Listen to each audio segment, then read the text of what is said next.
Halo, selamat datang kembali di channel Borneo Creator Official. Kali ini kita akan membahas tentang sebuah cerita ngayau suku Dayak. Tanpa berlama-lama langsung saja ke ceritanya.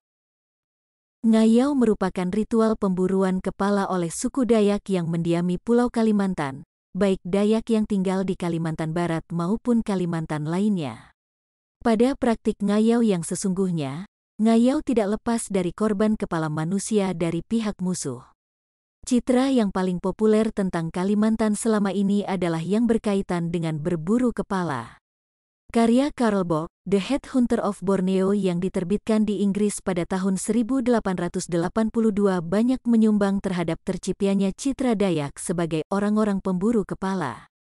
Praktik berburu kepala adalah salah satu bentuk kompleks perilaku sosial dan sudah memancing munculnya beragam penjelasan dari berbagai penulis, baik dari kalangan penjelajah maupun kalangan akademisi. Miller yang seorang penjelajah, misalnya menulis dalam Black Borneo-nya, menyatakan bahwa praktik memburu kepala bisa dijelaskan dalam kerangka kekuatan supernatural yang oleh orang-orang Dayak diyakini ada di kepala manusia. Bagi orang Dayak penganut agama Kaharingan, tengkorak kepala manusia yang sudah dikeringkan adalah sihir yang paling kuat di dunia, dan di masa lalu kepala hasil berburu ngayau digunakan sebagai kurban dalam upacara tiwah, wara, dalo, kuangke, dan sebagainya. Dipercaya bahwa sebuah kepala yang baru dipenggal cukup kuat untuk menyelamatkan seantero kampung dari wabah penyakit. Sebuah kepala yang sudah dibubuhi ramu-ramuan bila dimanipulasi dengan tepat cukup kuat untuk menghasilkan hujan, meningkatkan hasil panen padi, dan mengusir roh-roh jahat. Kalau ternyata tak cukup kuat, itu karena kekuatannya sudah mulai pudar dan diperlukan sebuah tengkorak yang baru. Sementara itu MC Kinley menggambarkan ritual perburuan kepala itu sebagai sebuah proses transisi, dalam mana orang-orang yang dulunya adalah musuh menjadi sahabat dengan cara memadukan mereka ke dalam dunia keseharian. Mungkin ada sebuah pertanyaan, dalam tradisi ngayau tersebut mengapa harus kepala dan bukan bagian-bagian tubuh yang lain yang diambil?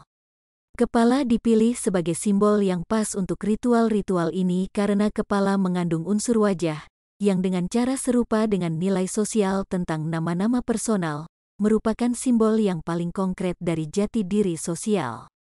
Jati diri sendiri ini pada gilirannya adalah atribut paling manusiawi milik si musuh dan karenanya menjadi atribut yang harus diklaim oleh komunitas orang itu sendiri.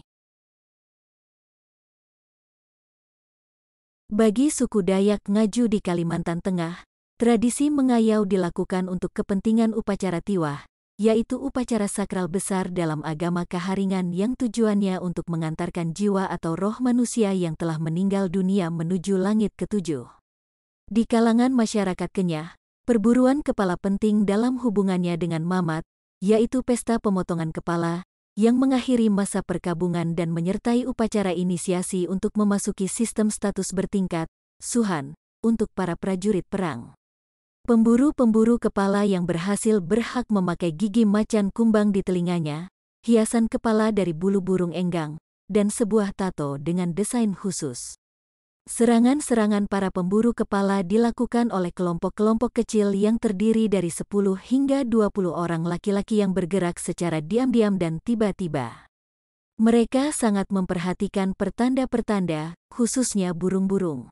Setelah digunakan dalam upacara-upacara Mamat, kepala-kepala itu digantung di beranda rumah panjang, berhadapan dengan ruang-ruang tengah yang menjadi tempat tinggal ketua rumah panjang. Pada masa lalu suku Dayak Iban dilaporkan sebagai pemburu kepala yang paling terkenal di Kalimantan. Suku Dayak Iban melakukan upacara perburuan kepala yang disebut gawai. Upacara ini tidak hanya bersifat religius, tetapi juga melibatkan pesta besar-besaran dengan minum-minuman dan bersenang-senang.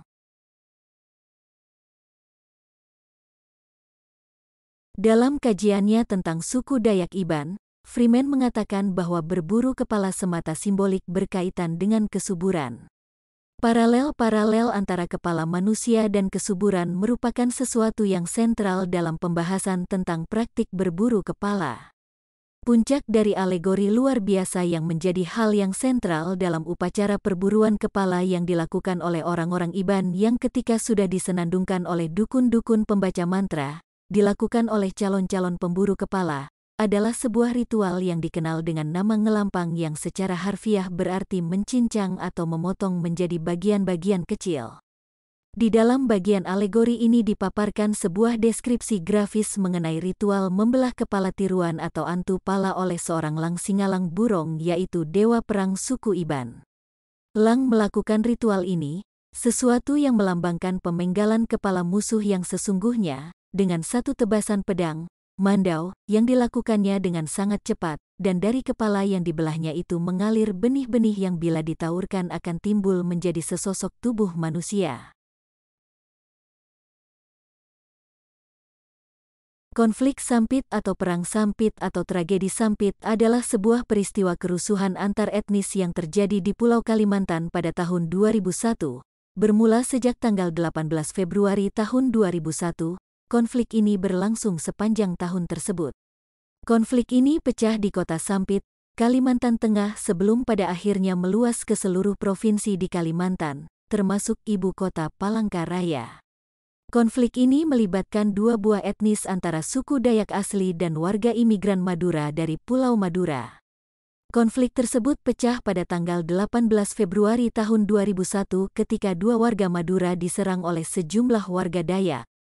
Konflik ini mengakibatkan lebih dari 500 kematian, dengan lebih dari 100.000 warga Madura kehilangan tempat tinggal di Kalimantan. Dari laporan data, tidak sedikit warga Madura yang juga ditemukan dipenggal kepalanya oleh masyarakat Dayak dalam konflik ini. Terima kasih sudah menonton, terus support channel kami dan jangan lupa klik subscribe supaya kalau ada video baru kamu jadi orang pertama yang nonton. Sampai jumpa.